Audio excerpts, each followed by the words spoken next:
My name is Dallas, and at 32 years old, I never imagined I would be facing my estranged sister in my own courtroom.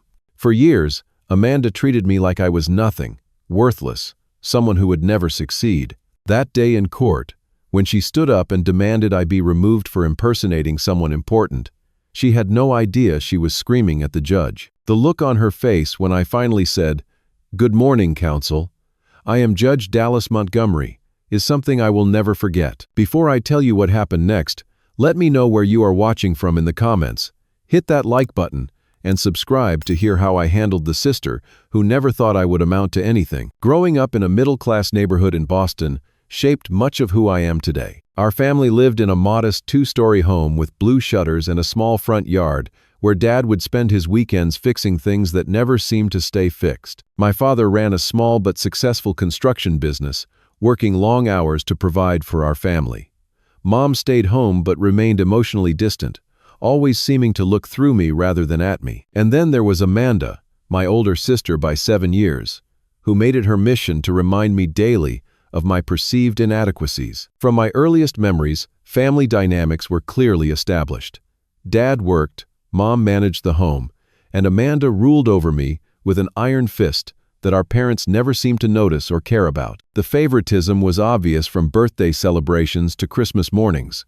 Amanda would receive thoughtful gifts that matched her interests, while I typically got generic toys or clothes that felt like afterthoughts. The signs of her controlling behavior manifested early.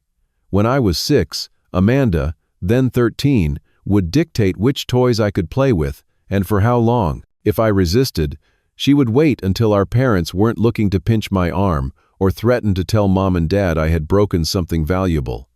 Our parents believed her every word, reinforcing her power over me. One incident stands out clearly in my memory. In 4th grade, I had spent weeks working on a science project about solar energy. I had built a small solar oven that could actually toast a marshmallow using only sunlight. I was so proud of my work, staying up late to perfect my presentation boards and practice my explanation. The night before the science fair, Amanda looked over my project with unusual interest. "This is actually not terrible, Dallas," she said with surprise in her voice. "But your presentation needs work. Let me help you practice." Foolishly, I felt special receiving any positive attention from my sister. The next morning, I woke up with a fever of 102. My mother insisted I stay home, despite my protests about missing the science fair. Amanda graciously offered to take my project to school. That evening, Amanda returned home, beaming with pride. She had presented my project as her community service work with underprivileged children and won first place. My parents praised her generosity and initiative while I watched from the staircase, invisible as usual. "Your sister has such leadership potential," my father said proudly. "She'll really make something of herself someday." Amanda caught my eye and smirked before turning back to accept more praise. That night, she came to my room. "This is how the world works, Dallas," she whispered. "Some people are born to succeed, and others just exist. Try to figure out which one you are." I was only 9 years old, but I understood perfectly what she meant. According to Amanda, I was worthless, just taking up space. These patterns continued throughout my childhood. When I brought home A grades, Amanda would casually mention they must be inflating grades at my school. If I won at sports, it was because the competition must have been weak. Every accomplishment was minimized, every dream discouraged. The turning point came when I was 13. My English teacher, Mr. Daniels, asked me to stay after class one day. My stomach dropped, assuming I was in trouble. Instead, he handed me a book of constitutional law. "I noticed how you argued that debate topic last week," he said. "You have a natural talent for logical reasoning and persuasion. Have you ever thought about law?" No adult had ever suggested I had talent for anything. At home, I hid the book under my mattress, reading by flashlight after everyone went to bed. Something sparked inside me, and for the first time, I could envision a future that Amanda hadn't predetermined as mediocre. As I entered high school, I joined the debate team and mock trial club. Each success fueled my determination, but also intensified Amanda's efforts to undermine me. When I was elected captain of the debate team sophomore year, Amanda, home from college for the weekend, laughed at dinner. "Debate captain? That will look cute on your community college application," she snickered. "I guess they needed someone who could speak in complete sentences." My parents chuckled, seeing no harm in what they perceived as sibling teasing. They never noticed how their passive acceptance of her behavior cut deeper than her actual words. By senior year, I had my sights set on Northwestern University's pre-law program. I worked relentlessly on applications, essays, and scholarship forms. One afternoon, I came home early from school and found Amanda, visiting for the weekend, going through my desk drawer where I kept my college materials. "Just looking for a pen," she said casually, closing the drawer. 2 weeks later, I received rejection letters from all 5 universities I had applied to. The Northwestern letter mentioned incomplete application materials. When I called the admissions office, they informed me that while my academic records and essay were impressive, my letters of recommendation and personal statement were never received. I knew immediately what had happened. Amanda had sabotaged my applications, removing key components before they could be mailed. When I confronted her, she feigned innocence with a satisfaction in her eyes that told me everything. That night, I made a decision that would alter the course of my life. I secretly reapplied to Northwestern, having my guidance counselor send all materials directly from school. I worked extra hours at my part-time job to pay application fees and wrote my essays at the public library to ensure they remained unseen by my family. 3 months later, I received an acceptance letter with a partial scholarship. I told no one in my family, quietly making arrangements to leave immediately after graduation. The day after receiving my diploma, I packed a single suitcase while everyone slept and left a brief note. "Going to college. We'll be in touch when I'm settled."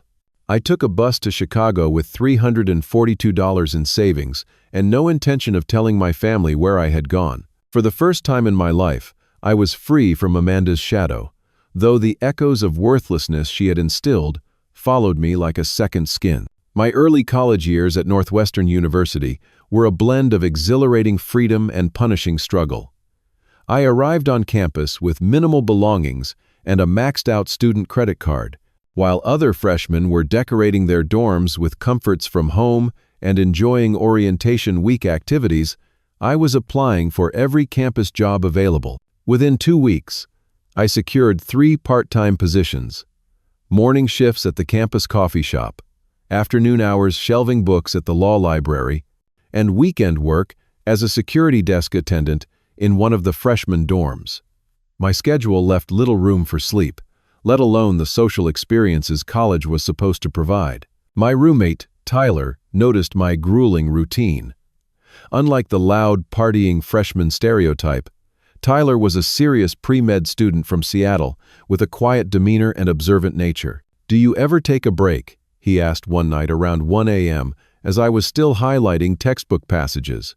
"Not really an option," I replied without looking up. "Family not helping out?" he ventured carefully. I paused, unsure how to explain that I had effectively disappeared from my family's life. "We have different views on my education," I finally said. Tyler nodded, accepting my vague answer. The next morning, he left a granola bar and coffee on my desk with a note: "Study fuel. Roommates look out for each other." That small act of kindness nearly broke me. I had become so accustomed to Amanda's cruelty and my parents' indifference that simple decency felt foreign. Tyler became my first real friend, occasionally covering my share of pizza when study groups ran late, never making me feel like a charity case. In my second semester, I met Jasmine in my constitutional law class. Brilliant and unapologetically ambitious, she challenged my thinking and pushed me to participate more actively in discussions. We formed a study partnership that gradually evolved into a genuine friendship. "You always seem surprised when professors praise your insights," she commented once after class. "You argue like someone who expects to be shut down at any moment." Her observation was uncomfortably accurate. Despite maintaining a 3.9 gigapascals while working nearly full-time hours, I still heard Amanda's voice in my head before every test, every paper. "You will fail. This is beyond your capabilities." Meanwhile, my family made minimal effort to contact me. My mother called once a month, conversations that invariably centered on Amanda's latest achievements or my father's business challenges. They never asked about my classes or whether I needed anything. I provided vague updates, never mentioning my academic success or financial struggles. 3 months into my sophomore year, I received a call from my mother that changed everything. "Your sister is concerned," she began without greeting. "She says you never returned her emails about Thanksgiving arrangements." I hadn't received any emails from Amanda. "I have midterms," I lied. "I can't come home for Thanksgiving." My mother sighed heavily. "Dallas, this family estrangement has gone on long enough. Your sister feels terrible about whatever childhood squabbles you're still holding on to. She's trying to reach out, and you're being childish." The injustice of her words left me momentarily speechless. Amanda had systematically undermined me for years, and now I was being painted as the unreasonable one for creating distance. "Mom, Amanda sabotaged my college applications. She deliberately tried to prevent me from attending university." "Oh, Dallas," my mother said with exasperation, "always blaming others for your challenges. Amanda was simply trying to guide you toward more realistic goals. Northwestern is expensive, and you've put financial strain on this family with your impulsive decision." The revelation that they knew where I was studying surprised me less than the continued defense of Amanda's behavior. I realized then that no amount of success would ever change how they saw me. The designated family disappointment. "I have to go," I said quietly. "I have class." "You're breaking this family apart with your selfishness," she responded before hanging up. After that call, I made the difficult decision to cut contact entirely.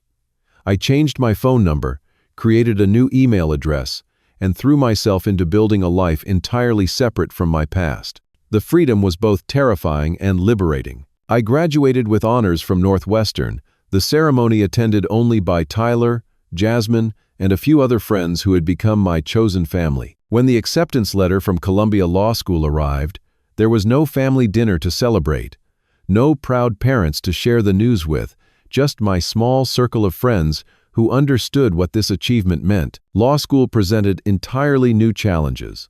The workload was crushing, the competition fierce, and my financial situation even more precarious despite scholarships and loans. Many of my classmates came from wealthy families, or had partners supporting them through the grueling 3 years. I continued working part-time jobs while watching others focus solely on their studies. During my first year, Professor Warren, an imposing constitutional law expert, called me into his office after particularly spirited classroom debates. "Montgomery," he said, using my last name as he did with all students, "your arguments show remarkable insight, but you present them like you're expecting to be interrupted or dismissed. In law, conviction is as important as content.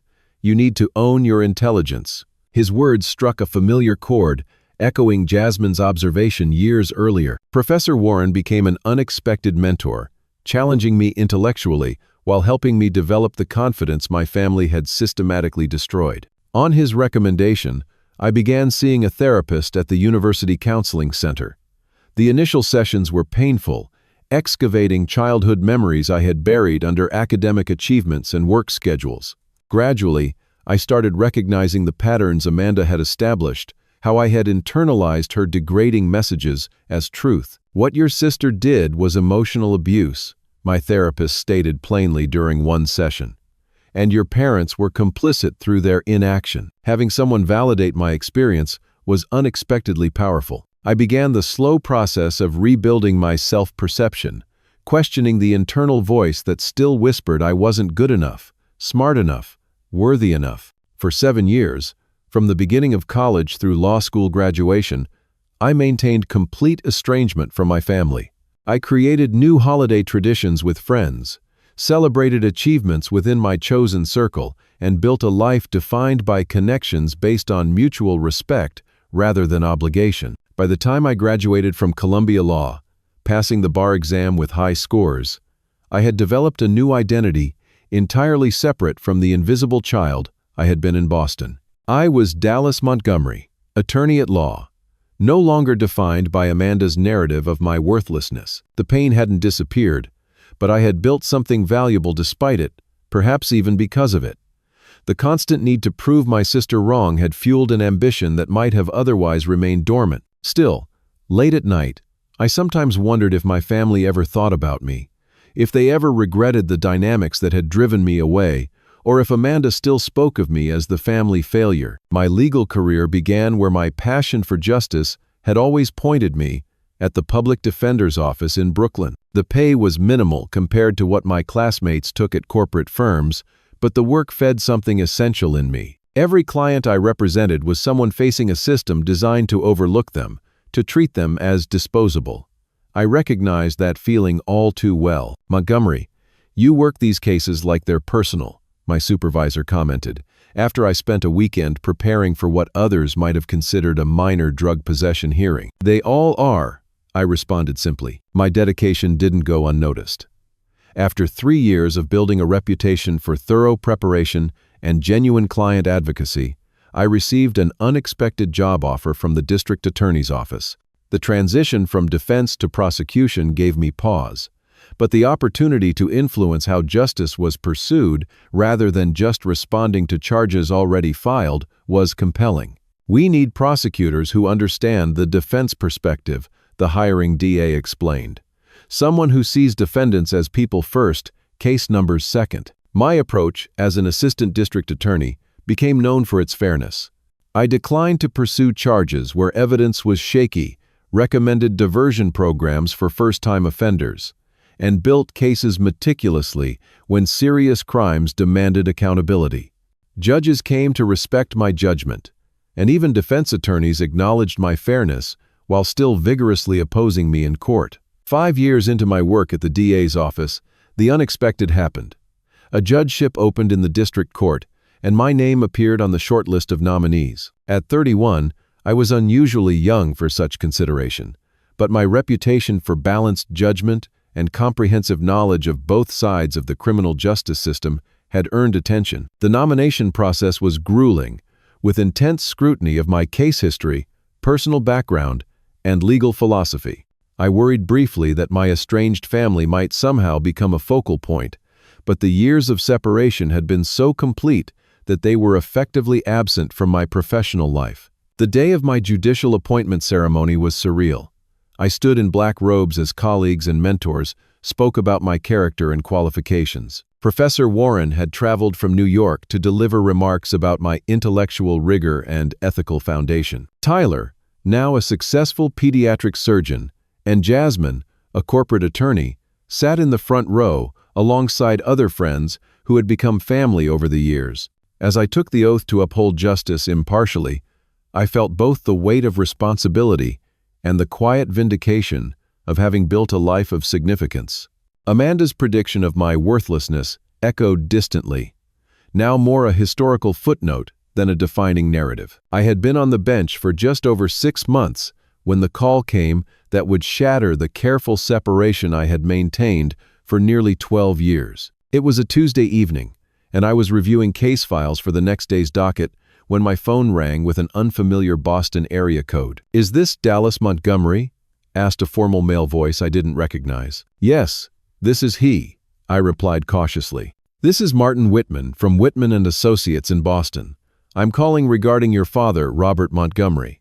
I regret to inform you that he passed away yesterday from a heart attack."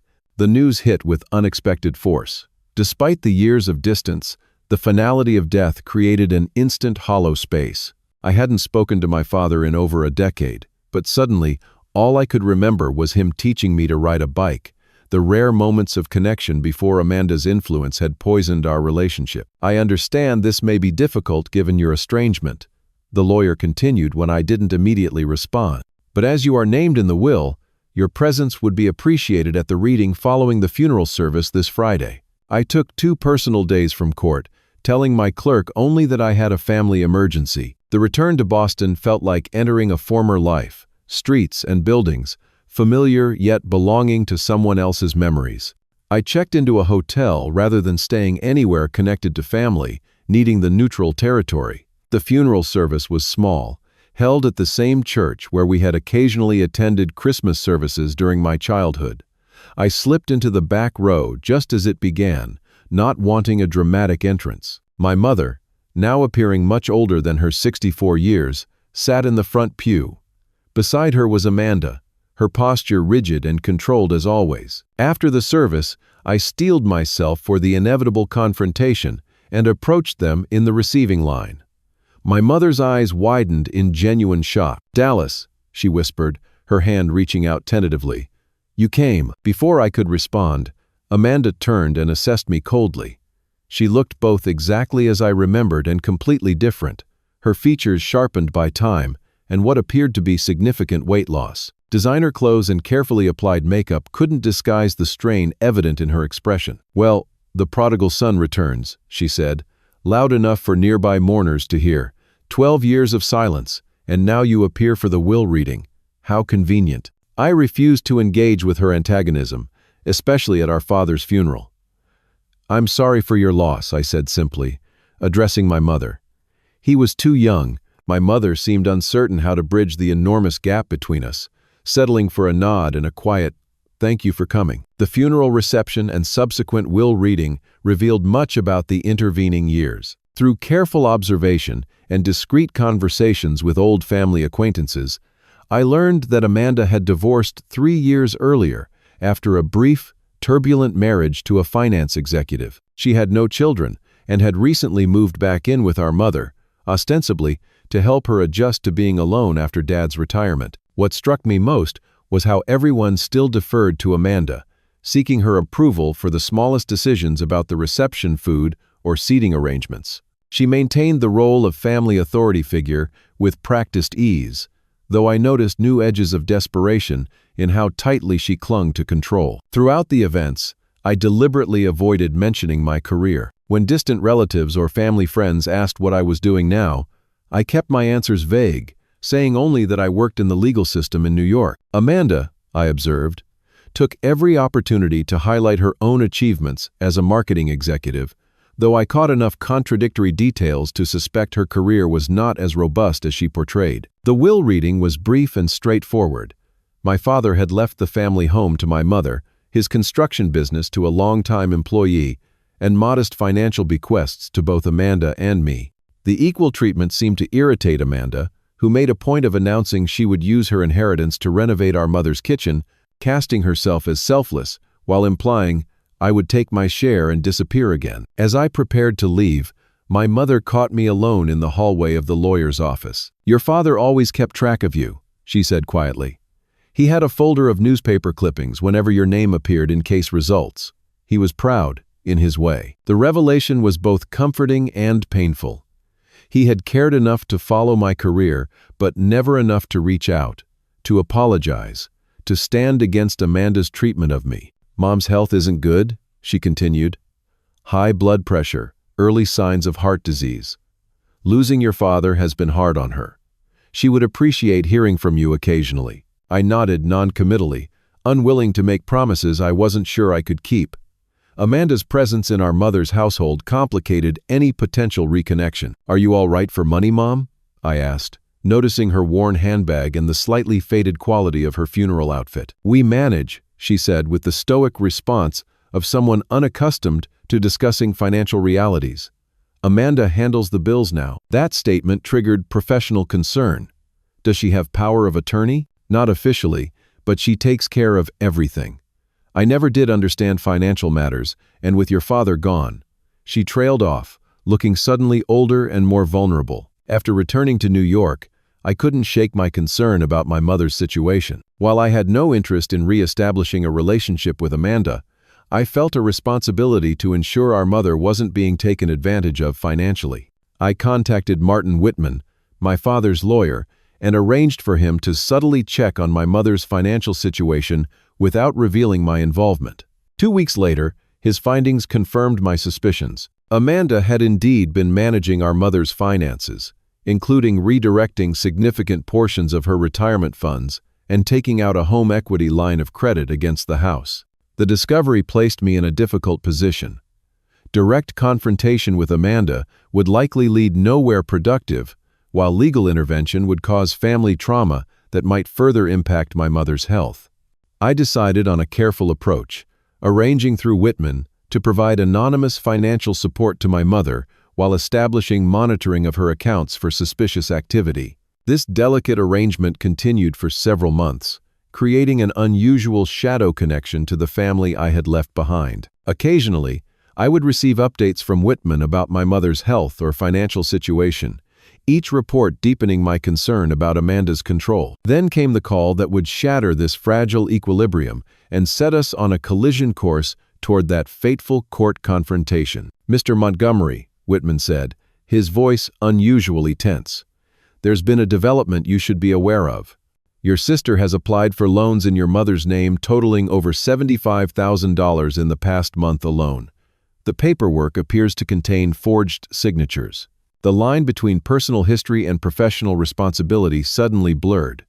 What Amanda was doing wasn't just morally questionable, it was potentially criminal. For my mother's protection, I would need to take more direct action, unknowingly setting in motion events that would bring Amanda into my courtroom, where years of family dynamics would explosively collide with my judicial authority. The revelation about Amanda's financial exploitation required immediate action. While part of me wanted to remain distant from family drama, the attorney and judge in me couldn't ignore what was effectively elder financial abuse. I arranged for a flight to Boston the following weekend, mentally preparing for a confrontation I had avoided for over a decade. Martin Whitman provided comprehensive documentation of Amanda's actions, bank statements showing large withdrawals, loan applications with questionable signatures, credit card statements revealing purchases at high-end retailers that clearly weren't for our mother's benefit. The pattern was unmistakable and disturbing. "Your mother's retirement savings have been reduced by almost 60% in the last year," Whitman explained as we reviewed documents in his office. "And this home equity loan puts her house at risk if payments aren't maintained." I rubbed my temples, feeling the weight of family obligation colliding with professional judgment. "Has she been made aware of any of this?" "I've attempted to discuss finances with her directly," he replied carefully.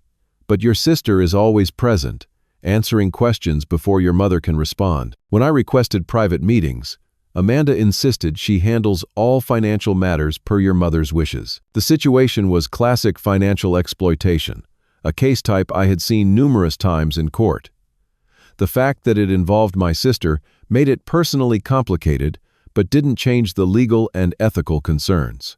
I decided to attempt a direct conversation with Amanda before taking more formal steps.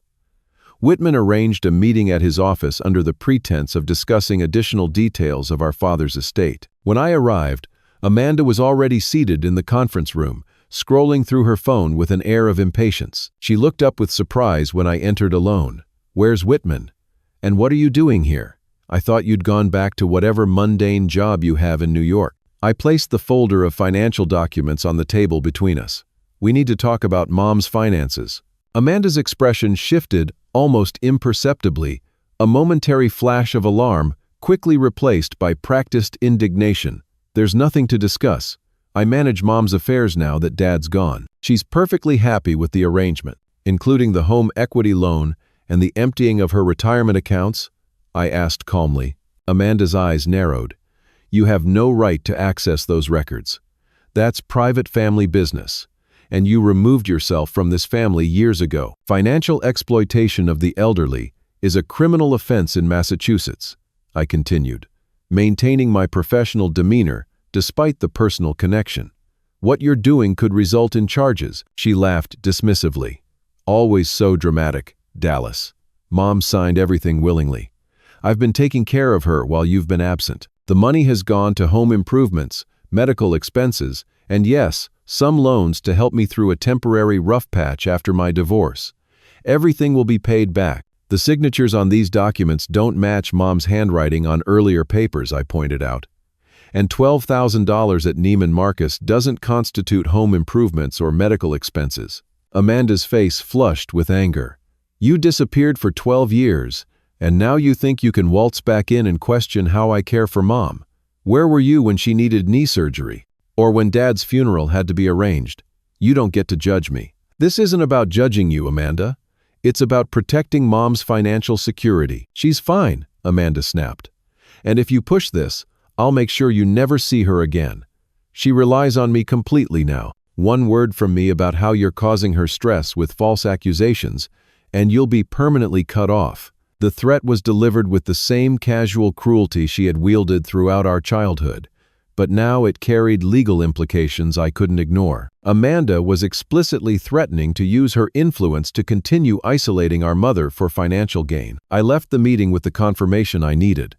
Amanda had no intention of stopping her exploitation and would use emotional manipulation to maintain control. More troubling, she seemed genuinely unconcerned about potential legal consequences, either believing herself untouchable or desperate enough to take the risk. Back in New York, I consulted with a colleague who specialized in elder law, carefully presenting the situation without revealing my personal connection. Based on what you've described, she advised, a conservatorship might be the best approach. It removes financial control without necessarily removing the elder from their home environment. And if the person currently controlling finances resists, I asked, it becomes a court matter. Evidence of financial mismanagement is presented, and a judge determines whether intervention is warranted. The irony wasn't lost on me that I would be initiating the very type of proceeding I normally presided over. But my professional knowledge made the necessity even clearer. Without intervention, our mother would likely find herself destitute within a year or two. Through Whitman, I filed for conservatorship of my mother's finances. As expected, Amanda immediately contested the filing with an expensive lawyer whose retainer I suspected came from our mother's accounts. The case was scheduled in Suffolk County Probate Court, the same district where I had spent my childhood, but far removed from my own jurisdiction in New York. What I hadn't anticipated was a series of coincidences that would dramatically alter the trajectory of the case. Due to a recent judicial retirement, cases from Suffolk County were being temporarily redistributed to neighboring districts, including my own in New York, to alleviate backlogs. When I learned the case had been randomly assigned to my courthouse, I immediately raised the conflict of interest with my chief judge. The obvious solution was reassignment to another judge in our district. The chief judge agreed, assigning the case to Judge Harriman, a respected colleague known for her expertise in family matters. Then came the final twist of fate. The morning the conservatorship hearing was scheduled, Judge Harriman's husband suffered a medical emergency.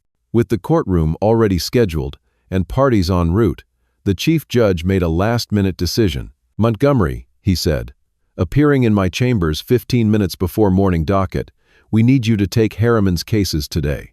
She's at the hospital with her husband." "Sir, one of those cases involves my family," I explained quickly. "A conservatorship matter I initiated." He frowned, checking his watch. "Everyone's already here, and we're short-staffed with Martinez also out. Take the bench, disclose the relationship immediately, and offer recusal. If they accept your presiding despite the connection, proceed with absolute neutrality. If either party objects, we'll postpone and reassign." The ethical guidelines were clear, but the situation was unprecedented in my judicial career. I would need to disclose my relationship to the parties at the outset, offer recusal, and proceed only if both sides explicitly consented to my presiding, despite the obvious conflict. As I donned my robes and prepared to enter the courtroom, I felt a complex mix of professional obligation and personal anxiety. The judicial system I had devoted my career to was about to collide with the family dynamics I had fled years ago. And Amanda, who had spent a lifetime dismissing my worth, had no idea she was about to argue her case before the brother she had spent decades belittling. I arrived at the courthouse an hour early that morning, needing time to center myself and review the ethical guidelines for this unprecedented situation. The quiet of the empty courtroom provided space to prepare both legally and emotionally for what would undoubtedly be a challenging proceeding. My law clerk, Rachel, entered with the day's files. "Judge Harriman's emergency cases have been added to your docket, Your Honor. The conservatorship hearing is scheduled first at 9 a.m. "Thank you, Rachel. There's something you should know," I said, explaining the unusual circumstance. "I'll need to disclose the relationship and potentially recuse myself." Rachel's eyes widened slightly, but her professional demeanor quickly returned. "I'll prepare the recusal forms just in case, and I'll inform the bailiff to be especially attentive today." By 8:45, the courtroom began filling with the day's various parties. I remained in my chambers, reviewing the conservatorship petition one final time. The documentation was comprehensive. Bank statements showing suspicious withdrawals, credit card statements with clearly personal expenditures, and loan applications with questionable signatures. If this had been any other case, the evidence for financial exploitation would have been compelling. At precisely 9 a.m., I took a deep breath and entered the courtroom through the judge's entrance. The bailiff called, "All rise," and I took my place at the bench, facing the room with the practiced neutrality that had become second nature. As I settled into my seat, I scanned the courtroom, immediately locating Amanda and her attorney in the plaintiff's section. She hadn't noticed me yet, too busy whispering intensely to her lawyer, a polished man in an expensive suit who looked somewhat uncomfortable with her persistent commentary. My mother sat in the row behind them, looking frailer than she had at the funeral, her eyes downcast and hands fidgeting nervously with her purse strap. Martin Whitman represented my interests as petitioner, though I had arranged to be absent as I would normally be in court that day anyway. The coincidence of the case landing in my courtroom had never been anticipated. "Good morning." I began with my standard greeting. "We are here in the matter of Montgomery conservatorship petition. Case number 2023CV4872. I noticed Amanda suddenly freeze mid-whisper, her attention snapping to the bench as she heard my voice. Her eyes widened in momentary shock before narrowing with confusion, clearly trying to process my unexpected presence. She leaned over to her attorney, whispered something urgent, and pointed toward me. Before proceeding with the standard disclosures, I continued with the necessary ethical statement. Before we begin, I must disclose that I have a personal relationship with the parties in this case. I am Dallas Montgomery, son of Catherine Montgomery, and brother of Amanda Montgomery. I am also the petitioner in this conservatorship request. The courtroom fell silent as the implications settled. Amanda's attorney straightened in his chair, clearly blindsided by this development. My mother looked up for the first time, her expression a mix of confusion and recognition. Given this relationship, I am obligated to offer recusal from this proceeding. The case would then be postponed and reassigned to another judge. Alternatively, if both parties explicitly waive the conflict, I am permitted to preside with absolute neutrality. I addressed both attorneys directly. "Counselors, please consult with your clients and indicate your preferences." Amanda's attorney leaned toward her for consultation, but she was already on her feet, her face flushed with a combination of shock and anger. "What is this?" she demanded loudly. "Why is my brother pretending to be a judge? This is completely inappropriate." Her attorney placed a restraining hand on her arm, trying to gain control of the situation, but Amanda shook it off. "This has to be some kind of joke," she continued, her voice rising. "He's not a judge. He's just Dallas. He's nobody." The bailiff took a step forward at the outburst, but I raised a subtle hand to indicate I would handle the situation. "Miss Montgomery," I said calmly, using the formal address appropriate to the courtroom setting, "you will need to address the court with appropriate decorum." This only seemed to fuel her indignation. She turned to her attorney. "Do something. He can't be here. He's worthless scum trying to impersonate someone important. He's always been jealous of me, and now he's pretending to be a judge to get revenge." Her attorney looked mortified. "Your Honor, I apologize for my client's outburst. This is clearly an unexpected situation. We would like to request a brief recess to discuss our options." Before I could respond, Amanda broke free from her attorney's restraining gesture and moved toward the bench, her finger pointing accusingly. "This is a setup. He was never anything special, just a mediocre student who ran away from home because he couldn't handle real life. Now he's somehow tricked everyone into thinking he's qualified to be a judge? This is absurd." The courtroom had gone completely silent, spectators and other waiting parties watching the unfolding drama with undisguised interest. My mother had sunk lower in her seat, her hand covering her face in obvious distress. "Miss Montgomery," I said, my voice remaining judicial despite the personal attack, "you are currently in contempt of court. You have one opportunity to return to your seat and observe appropriate courtroom behavior, or the bailiff will remove you." Amanda laughed bitterly. "Contempt of court? You're not a real judge, Dallas. You're just playing dress-up in a robe. Why don't you tell everyone how you abandoned your family for 12 years? how you didn't even call when Dad was dying." The bailiff moved closer, awaiting my signal. Her attorney was practically pulling at her sleeve now, whispering urgent warnings she continued to ignore. "For the record," I stated calmly, "I am Judge Dallas Montgomery, appointed to the bench of the New York District Court. My appointment was confirmed 18 months ago, following 10 years of legal practice as both a public defender and assistant district attorney." I turned to the court clerk. "Please note for the record that given the clear conflict and Miss Montgomery's objections, I will be recusing myself from this case effective immediately. This matter will be reassigned to Judge Kaplan, with a new hearing date to be set no less than 2 weeks from today." Amanda seemed momentarily stunned by the official confirmation of my position, her expression shifting as realization dawned that I was indeed a legitimate judge. Her attorney used the moment to forcefully guide her back toward their table, visibly relieved at my decision to recuse. As I gathered my papers and prepared to exit the bench, Amanda regained her voice. "Wait," she called out. Her tone suddenly changed. "Dallas, I didn't know. I didn't realize you had become this." "This proceeding is adjourned," I stated formally, ignoring her personal address. "Parties will be notified of the new court date. All temporary orders remain in effect until the rescheduled hearing." I stood, nodding to the bailiff to call the standard, "All rise," as I exited to my chambers. Through the closing door, I could hear Amanda's continued protests and her attorney's hushed but forceful attempts to quiet her. My mother remained silent throughout, a witness to the collision of past and present that had just played out in public view. Once in my chambers, I removed my robes and sat heavily in my chair.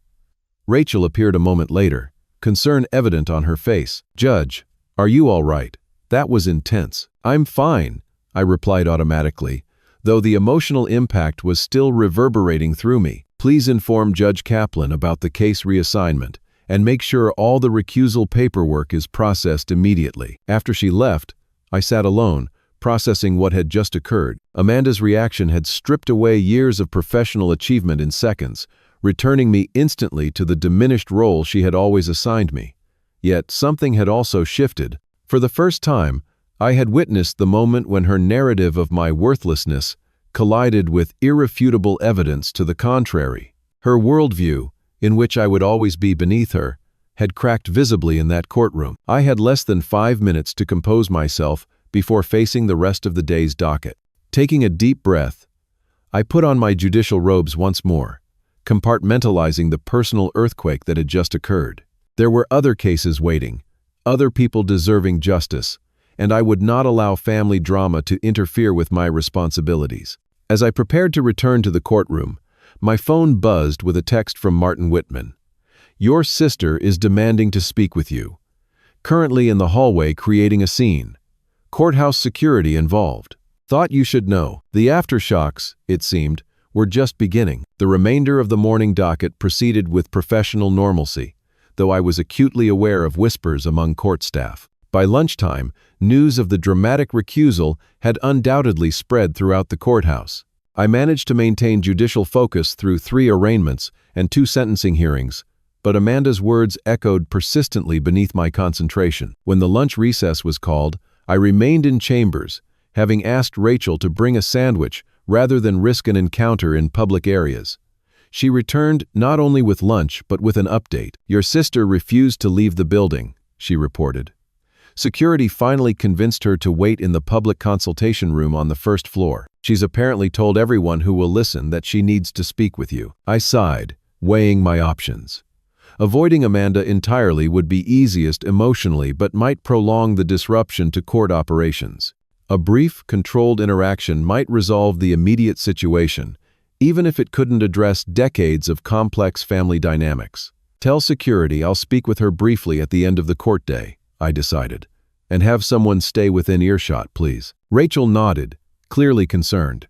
"Judge Collins mentioned he's available if you want to discuss the ethical handling of the situation." I appreciated the support from my colleague. "Thank him for me.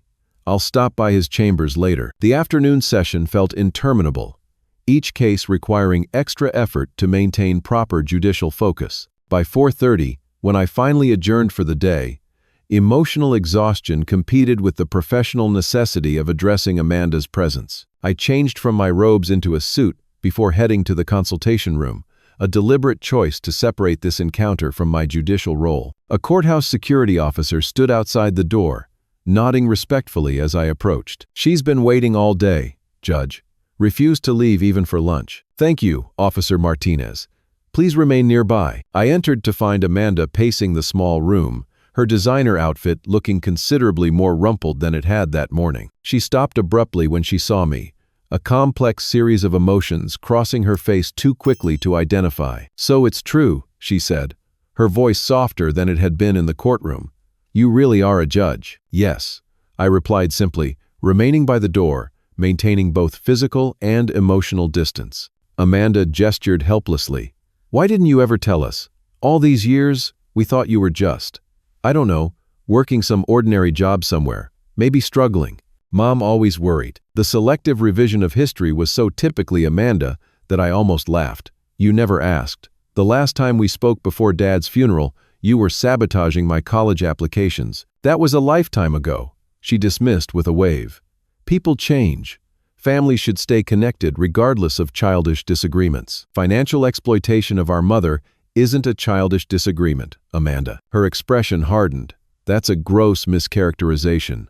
I've been taking care of Mom while you've been building your fancy career. Do you have any idea how expensive her medications are? The house repairs? Her quality of life?" "I've seen the financial records," I replied evenly. "The Neiman Marcus charges, the cash withdrawals, the loans. This isn't about Mom's care." Amanda's facade cracked slightly. "You have no idea what my life has been like. The divorce left me with nothing. Stephen's lawyers took everything in the settlement. So you decided to take everything from Mom instead?" "It's temporary," she snapped, genuine distress breaking through. "I just need to get back on my feet. The job market is brutal for women my age, and my former contacts won't return my calls. Mom understands that family helps family." "Does she understand that you've depleted her retirement and mortgaged her house?" I challenged. "Or have you kept that information from her while getting her to sign documents she doesn't comprehend?" Amanda's expression shifted to something I recognized from childhood, a calculated vulnerability designed to manipulate. "Dallas, please. We're family. Whatever happened between us in the past, we should be supporting each other now. Drop this conservatorship nonsense, and we can work something out privately. The case has been reassigned. It's out of my hands now." "But you started it," she exclaimed, frustration overcoming strategy. "You could withdraw the petition. The financial abuse would continue." "It's not abuse," she practically shouted before visibly composing herself. "Listen, I know we have a complicated history, but seeing you today, so successful, it made me realize how much we've both missed. Mom would be so happy if we reconciled." The abrupt pivot to familial reconciliation was transparently tactical, but I was still caught off guard by how effortlessly she shifted strategies. "Our relationship isn't relevant to the legal issues at hand," I stated firmly. "Mom needs protection from financial exploitation, regardless of who's responsible." Amanda's expression hardened again. "So that's it? After 12 years of no contact, you swoop in to judge me and take control of Mom's finances? This isn't about protecting her. This is about revenge for childhood slights you refuse to get over. This is about protecting a vulnerable elder from having her resources drained by someone she trusts," I corrected. "The fact that person is you is unfortunate but irrelevant to the legal necessity." "You've always been so self-righteous," Amanda said bitterly. "Even as a kid, acting like you were somehow better than everyone else. Now you have this judge position, and you think you can pass judgment on my whole life?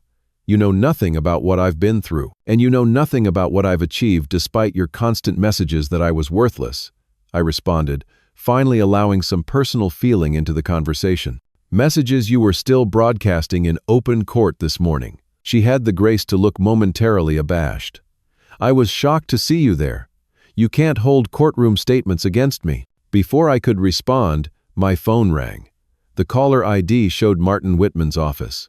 "Excuse me, I need to take this," I said, stepping just outside the door while maintaining visual contact with Amanda through the glass panel. "Judge Montgomery," Whitman said without preamble, "I'm at the hospital with your mother. She collapsed after the court hearing this morning. My stomach dropped. What happened? Is she all right? The doctors are calling it a stress-induced cardiac event. She's stable but being kept overnight for observation. She's been asking for both you and your sister. I ended the call and re-entered the consultation room, where Amanda was clearly trying to overhear my conversation. Mom's in the hospital, I informed her directly. Stress-induced cardiac event after this morning's hearing. Amanda's face paled, genuine concern replacing calculation. Which hospital? Is she okay? Boston General. She's stable, but being kept overnight. She's asking for both of us. For a moment, we were just two children concerned about their mother. The decades of conflict temporarily suspended by more immediate worry. I need to go to her, Amanda said, gathering her purse. Are you coming? The question held layers of meaning beyond the immediate hospital visit. Was I coming back into the family circle? Was I willing to set aside legal proceedings in light of our mother's health crisis? I'll follow separately, I replied, maintaining necessary boundaries. And Amanda, the conservatorship proceeding continues regardless.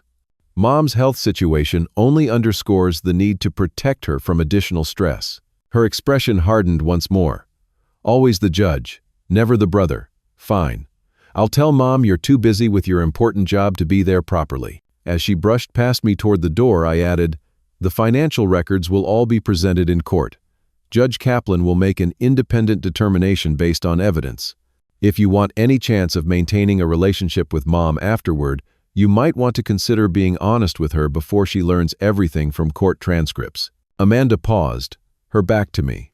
You have no idea what you're doing to this family, she said quietly before continuing out the door. After she left, I sat heavily in one of the consultation room chairs, the emotional weight of the day finally catching up with me. The hospital visit would require navigating not just my mother's medical condition, but the complicated family dynamics that had contributed to it. I called Judge Collins, briefly explaining the situation and requesting an additional personal day. Take what you need, he assured me.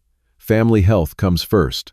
And Dallas, for what it's worth, you handled an impossible situation with remarkable judicial temperament today. The drive to Boston General Hospital gave me time to process the day's events. Amanda's courtroom outburst had publicly confirmed what I had always known privately, that she genuinely viewed me as worthless and inferior. Yet her shock at discovering my judicial position revealed something equally important, that her narrative had been built on willful ignorance rather than reality. As I parked at the hospital, I reminded myself that I was entering not as Judge Montgomery but as Dallas, the son whose complicated family history had collided dramatically with his professional present. Whatever happened next would require balancing legal responsibility with the family obligations I had long ago set aside, but now found impossible to ignore completely. The hospital room would bring its own confrontation, different from the courtroom but perhaps even more significant in resolving decades of family dysfunction.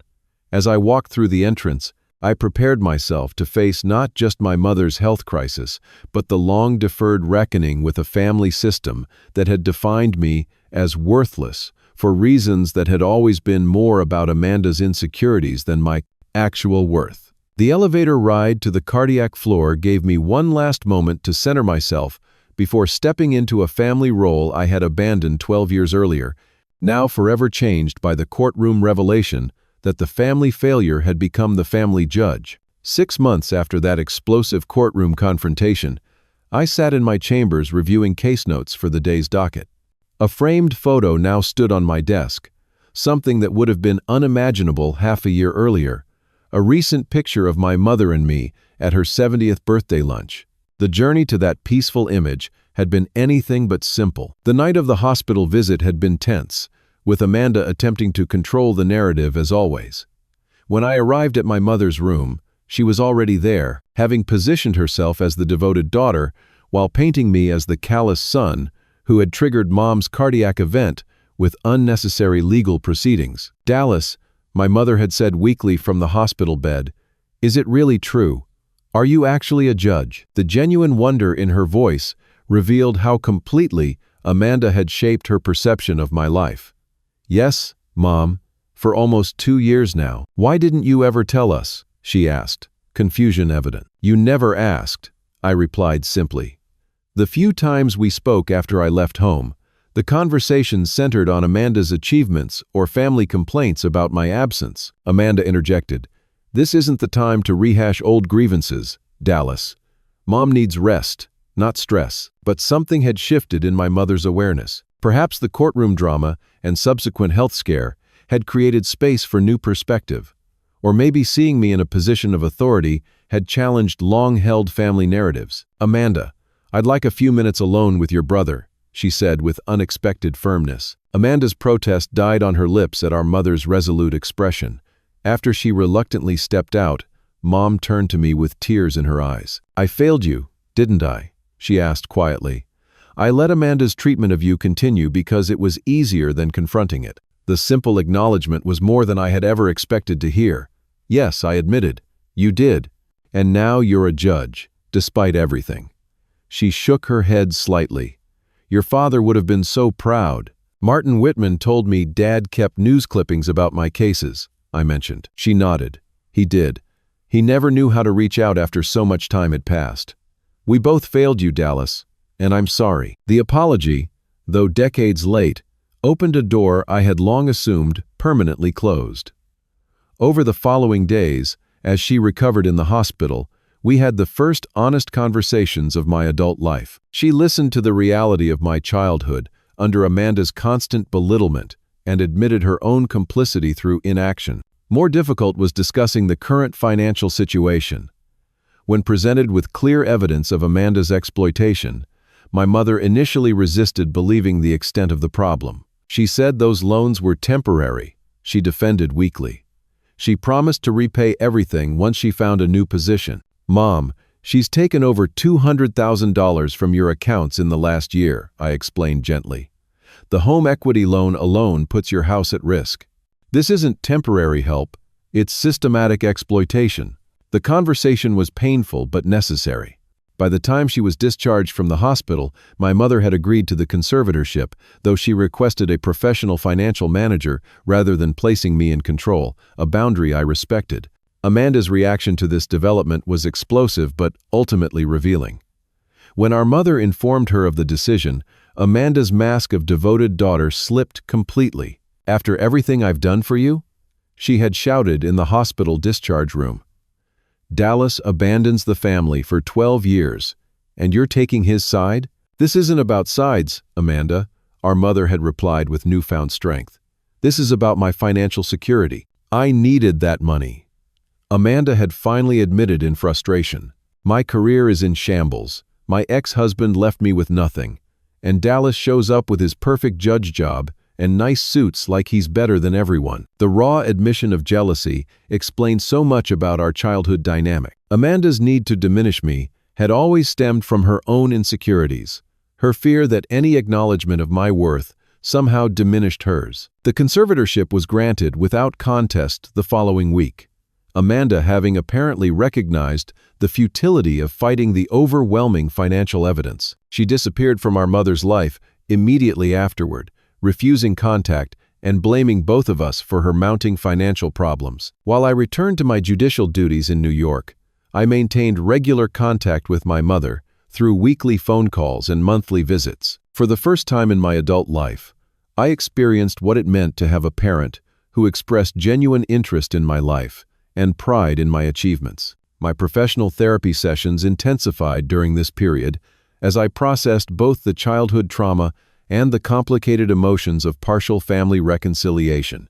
My therapist helped me recognize that, while Amanda's treatment had profoundly shaped my self-perception, my success had never been about proving her wrong but about creating a life of meaning despite her narrative. "The opposite of her diminishment wasn't your achievement," my therapist observed.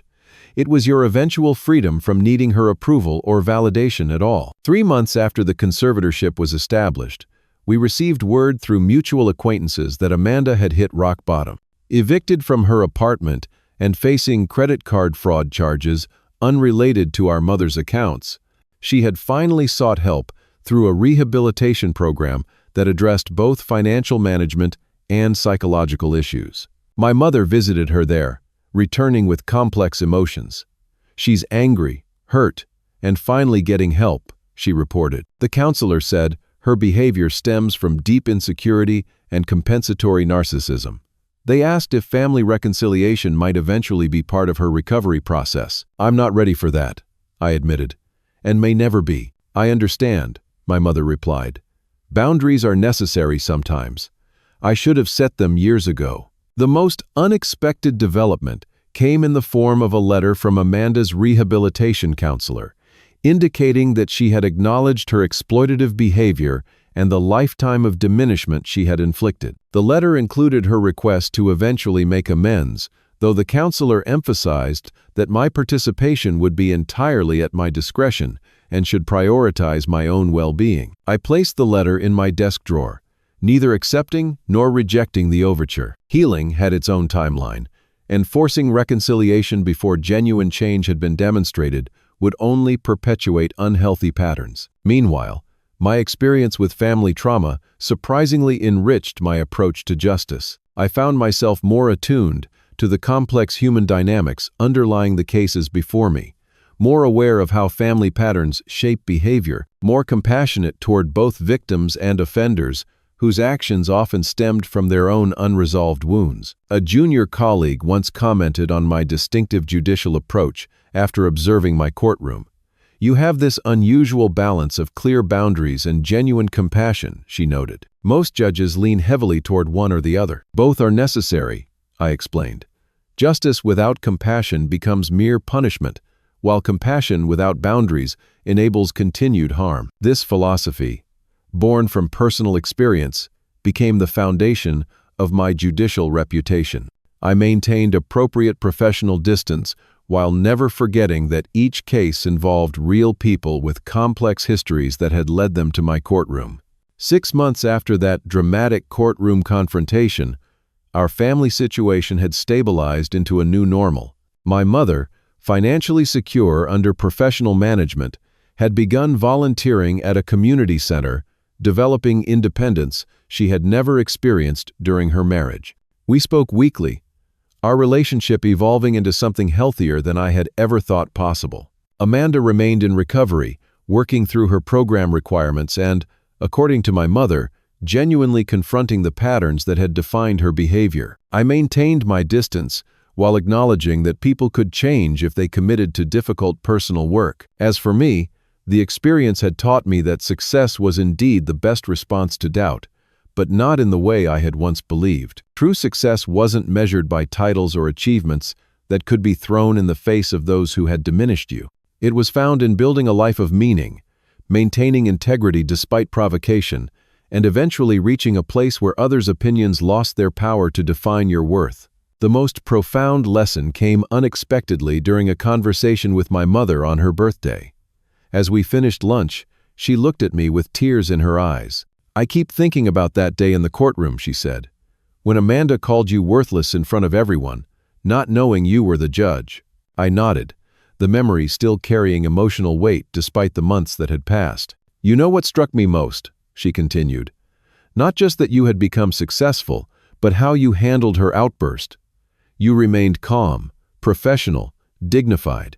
You had every right to humiliate her in return, but you didn't. That showed me who you really are, Dallas, and it had nothing to do with being a judge." Her observation crystallized something important. The true measure of my growth wasn't the judicial robe or the professional respect, but the inner strength I had developed, the ability to maintain boundaries without seeking revenge, to pursue justice without perpetuating cycles of hurt. The journey from being the child labeled worthless to the adult who determined worth on my own terms had been long and often painful. But sitting across from my mother, seeing her genuine pride not just in my title but in my character, I realized that the most important judgment had never been Amanda's dismissal or even my professional status. It was the daily choice to define my own worth, to build a life of integrity, and to use whatever platform I had to ensure others received the justice and recognition that had been denied to me for so long. The courtroom confrontation that had seemed so climactic had really been just one step in a longer process of healing and growth, for me and potentially for our family. Whether Amanda ever truly changed remained to be seen, but I had discovered something far more valuable than vindication, the freedom to move forward defined by my own choices rather than by others' limitations. Have you ever had someone in your life who tried to make you feel worthless, only to find your own path to success anyway?